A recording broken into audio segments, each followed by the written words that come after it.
Hello mga friends! Welcome po sa isa na namang episode ng Kusina ni Bibay. So ngayon po tayo ay gagawa ng inihaw na liempo. Napakasarap nito. Tara na!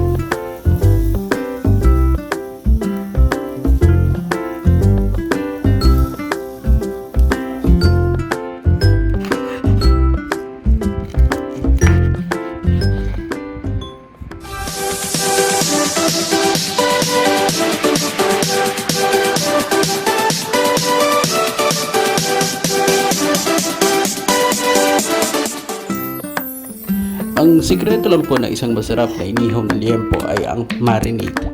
So para po sa complete ingredients, paki-check lang po ating description box.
Well, we hope that you like our recipe for today. Kami po ang Kusina ni Bibay. Don't forget to like, subscribe, and share.